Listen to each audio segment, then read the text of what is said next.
Good afternoon, everyone. Thank you for coming. My name is Olena Fedorovich, OLENA-Fedorovich, and I'm a sergeant in charge of the Animal Cruelty Investigation Unit, as well as the Domestic Abuse High Risk Team. Both are underneath the umbrella, as Aubrey mentioned, of the Domestic Offender Crime Section of the Edmonton Police Service.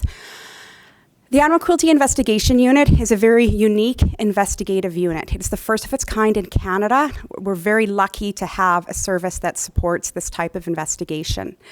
Animal cruelty in and of itself is horrific.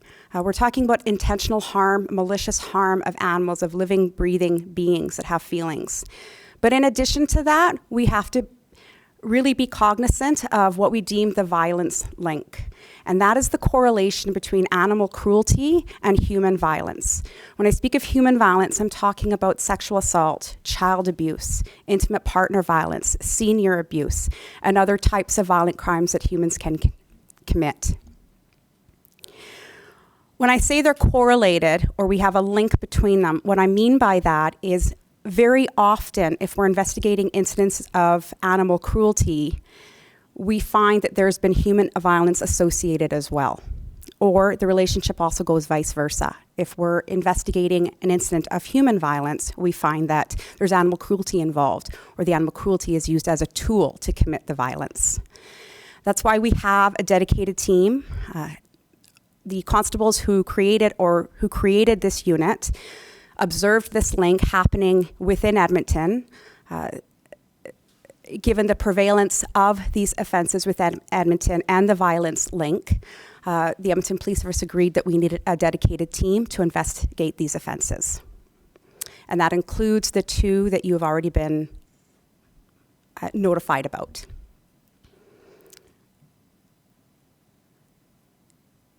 Is there any questions?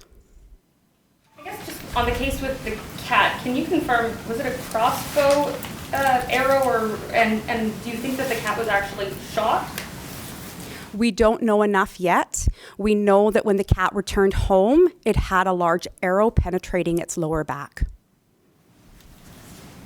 I know the releases already exist, but do you mind just giving us a recap, even just generally, of each case, if that's okay? Certainly, I can do that, absolutely.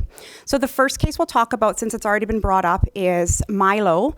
Milo is a little black cat that left his home on New Year's Eve. Now, Milo usually came home quite quickly, but didn't this time. The owners missed him for about 8 days before he came home. And when he did come home, he had this arrow penetrating his body. He was rushed to the vet. He suffered from dehydration and fever. The vet report indicates that it's quite likely due to the initial injury of the arrow. Fortunately, Milo will make a full recovery. We're happy to hear that. But of course, we're asking for the public's help and any information at all relating to how this happened to the cat and who may be responsible. Do you think that occurred in that Hollick Kenyon neighborhood, I believe it was? Do you think it was localized to that area? It may have. Again, there's not enough information to say, and we're hoping that the public can help us with that. Unfortunately, it is an 8-day period, and where that animal was during that 8-day period is a mystery that we need some assistance with. So are you looking for people to call? Maybe if they saw, I understand the vet thought maybe he was walking around like that for a day or two. Are you looking for people to call in if they might have seen this cat, or? Absolutely, any information at all. If any direct witnesses, if of the crime itself, if they saw the animal, if they've heard people talking about this happening to the animal, it all may be of assistance. I understand Milo is quite lucky. He's extremely lucky. Any update on the cat's condition today? The last I heard is he's doing well. He will make a full recovery. I think he's pretty sore and pretty tired. Obviously, quite happy to be home. And just with this case, the potential crimes, the different ways that this could have happened, it's highly likely that it was human related. Is that fair to say? I don't think it doesn't take a trained investigative eye. If you see the pictures that are circulating through social media, and I'm sure you have, it would take quite a bit of force to penetrate a cat's entire body with an arrow. We're leaning towards this. The evidence associated to this incident tells us that this likely was not an accident. And for someone to do that to a house cat that's just out wandering in the community? What does that tell you? There are so many reasons people commit acts of violence. Generally, we deal with people who have, oftentimes, unfortunately, there's mental illness. Sometimes there's drug and alcohol addiction. Some people just derive pleasure from inflicting pain on other beings. Sometimes in less serious cases of animal violence, it's a case of not knowing better, but those are the less extreme files. And just as a refresher, what are the potential charges for a case like this? Obviously, you can't speak to this case, but for harming an animal, a pet, in a community in Edmonton, what are some of the potential charges? Well, it's a criminal offense to intentionally inflict harm on an animal. For example, my team investigates incidences of mutilation, maiming, torturing, the sexual abuse or bestiality of an animal, severe neglect leading to the distress or possible death of that animal. All of those are just some of the examples of offenses within the criminal code that you can and will be charged with. And what are the consequences of some of those charges? Are we just talking about fines, not being able to own animals, actual jail time? Within the criminal code, there are maximums of minimums, of course. But what I can tell you from experience, my team alone with some of the, let me say that again, successful convictions that the Edmonton prosecution has had, we have seen some very significant fines as well as jail time. And I know you guys are a new unit, but how rare is something like this? Or is it not rare at all? I'm sorry, it's not rare. The unfortunate thing with this area of investigation is it is new to Canada, so we don't have a lot of stats that we can compare it to across Canada. This area of investigation is a little bit more well-known and more developed in other countries. There are other areas within Alberta and within Canada that are looking at developing or try to investigate animal cruelty files, and we find that we have similar incidences. What I can tell you is that I have a team of 2 dedicated constables, and they are overwhelmed.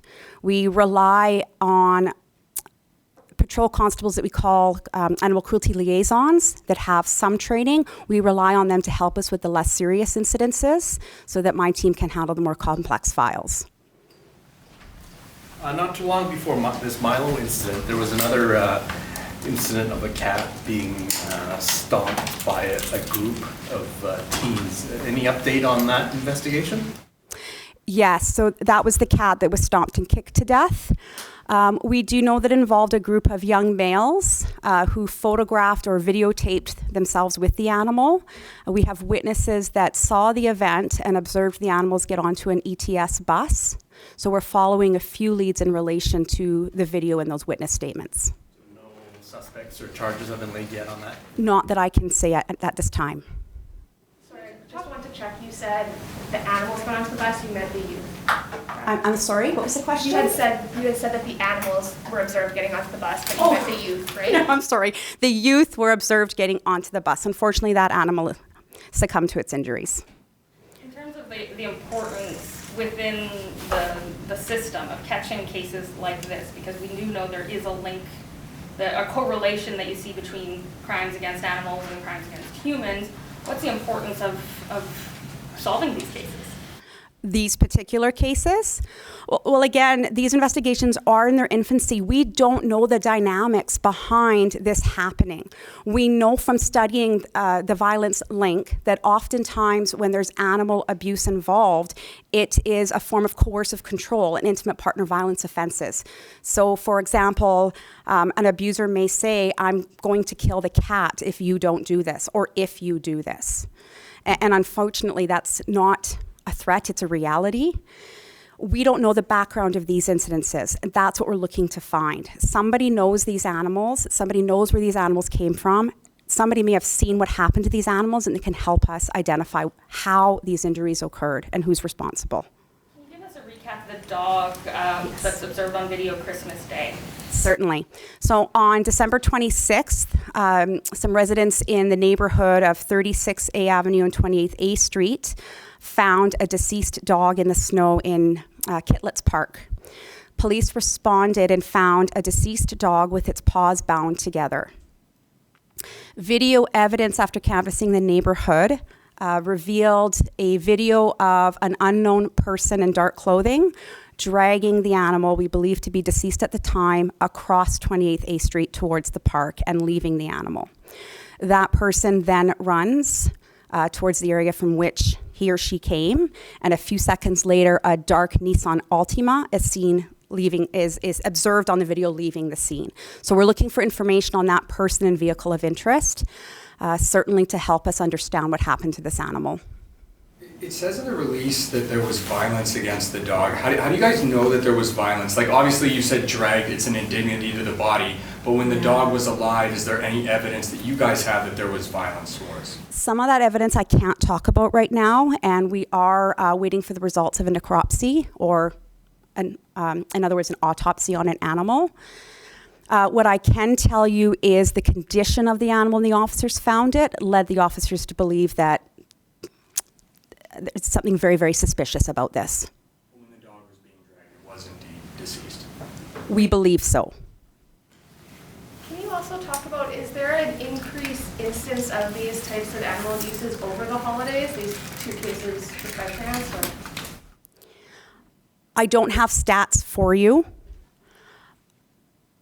I can tell you that my team is more overwhelmed in the last couple of weeks than they normally are. There seems to be an increase in the severity and the maliciousness of the violence that we see. In the case of the dog, sorry if I missed this, have the owners of the dog or owner been identified at this point?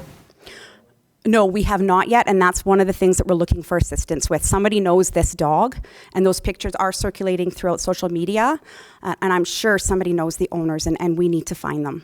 Maybe you could speak to the importance of licensing and microchipping. Something like that would help identify, right?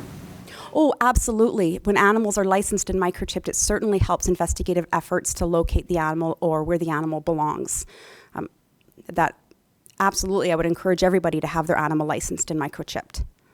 You said that the dog did have a chip, right? And there was thoughts that it was adopted. Have we been able to connect to a particular rescue or organization that would have adopted the dog out, or we don't even know where the dog was microchipped? This dog did have a microchip, and we were able to confirm the original agency, the original rescue agency that had the dog, and it was later adopted out. The records are a little bit unclear for us right now as to where or who that dog was adopted to.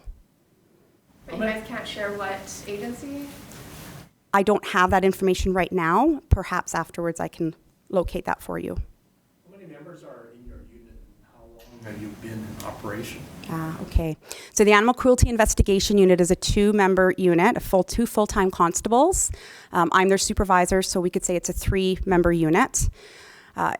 They do all the work, though. They do all the work.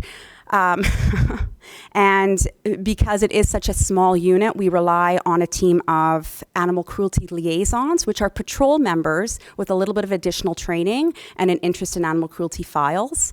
And they work regular patrol shifts. They are members of our cadre of patrol, and they assist with some of the less complex or the initial investigations for animal cruelty. So when was your unit formed? Oh, thank you. I forgot that one. It was first formed as a permanent unit within the Edmonton Police Service in October of 2021. So it's a fairly new unit. So for the public, they're hearing about, the 3 that we've talked about, they're horrific cases, but you're saying it's unfortunately not rare. These things did happen. Is it that we're hearing about it because we have a team that's able to investigate and put resources here? That's a great question, and that's what we attribute it to. I think with the public awareness that we've been able to generate over the last few years and the support of the public and the media, we've been able to get the word out there that the Edmonton Police Service takes these crimes very seriously, and we will investigate them. And with the relationships that the team has built, for example, with the Alberta Veterinary Medical Association, the Edmonton Humane Society, the Animal Protection Act peace officers of the City of Edmonton, they are all very much aware of what this unit does, and we're receiving more reports. There's no indication to suggest that this type of crime is increasing at this point. We just don't have that data. We talk about this sometimes at gruesome murder scenes, the impact on the officers. Can you talk about the impact on your constables of seeing so much animal abuse? It's extremely difficult. It's interesting because as a team, we talk about the difference in seeing the horrific abuse, mutilation, or burning of an animal and compared to the abuse we see of a human being. And it's always extremely difficult. But for some reason, when you're exposed to an animal who has suffered that type of trauma, it just has a significant higher element of difficulty to deal with. Absolutely. So we connect our members quite frequently with our EFAS, or our Employee and Family Assistance branch, just to check in with them once in a while and make sure that they're handling and coping things okay. So if your team of 3 is overwhelmed, are there calls for more of you? We would love assistance. It's an issue of funding. I think that the Edmonton Police Service recognizes very clearly that the team is needed and it needs to grow at some point in the future. But again, we are in our infancy and it's a question of funding. Anything else people should be aware of with the dog file? We don't know what happened to this dog. It's very suspicious, and it's very likely that it was an intentional harm to this animal. And we would really, really love to be able to give someone closure who loved that animal, and to find out who did this and why it happened. And perhaps in the process of that, we can prevent some human violence from occurring. Can you just maybe quickly explain how these kind of crimes were investigated by EPS before this unit became a thing in October? That's a really good question. Unfortunately, a lot of police officers, and Edmonton Police Service is not alone in this, didn't have specialized training in, for example, in the Animal Protection Act and some of the criminal code offenses. So when these animals, or when these events were reported to the police, the members did the best they could with the general strategies that they have. But unfortunately, investigating animal cruelty does require a little bit different legal knowledge and different investigative skills. So we're seeing now feedback from the Crown Prosecutor's Office is our animal cruelty files that are being prosecuted are seeing a higher prevalence of successful convictions and higher because of the higher quality investigations.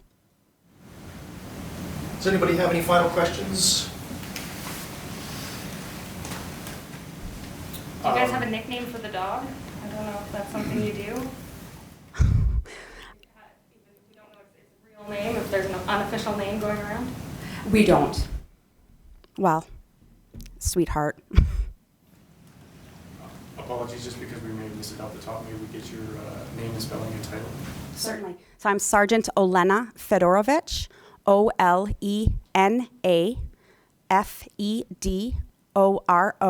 FEDOROVICH. Thank you. Thank you, Sergeant. Thank you all for coming. If you have any further questions or you need some info, we're here for a little bit afterwards, and we can certainly help you out. Thank you all very, very much.